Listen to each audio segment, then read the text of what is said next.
Bonjour. Tout d'abord, j'espère que vous avez tous passé de bonnes premières fêtes de Pessah, en famille, avec vos proches et dans la sérénité. Le calendrier a fait que les 3 enfants d'Abraham soient en fête. Les chrétiens fêtant Pâques, les musulmans Ramadan et les juifs Pessah. Ce symbole est fort, mais est-il partagé par tous et surtout compris par tous ? Bien sûr, l'immense majorité des croyants aspirent à la paix et à la fraternité. Bien sûr, à la lecture des vœux des uns et des autres, nous avons l'espoir de voir enfin triompher la tolérance et le respect.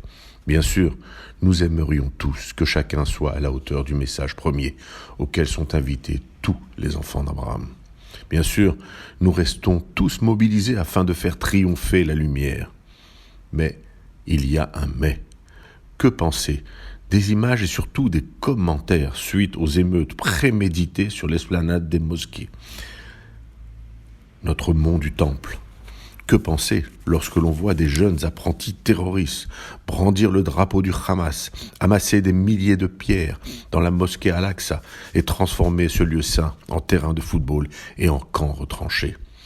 Comment ne pas hurler notre colère face à ces voyous qui prennent en otage les milliers de pèlerins musulmans venus simplement pour prier?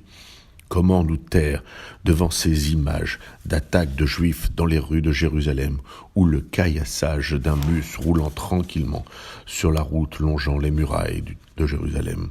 Comment enfin supporter le silence ou les condamnations, fustigeant les forces de sécurité israéliennes qui, ne faisant que leur devoir, font tout pour amener la tranquillité dans cette ville 3 fois sainte?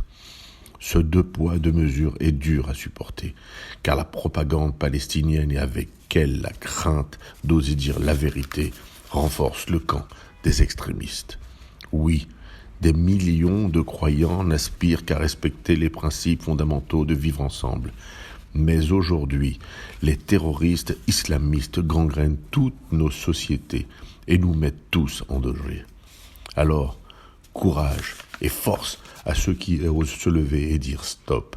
En ces jours de fête, je renouvelle mes vœux de joyeuse Pâques, de Ramadan Moubarak et de Pessah Sameach à tous ceux qui aspirent à la paix et ne baissent pas les bras devant le terrorisme.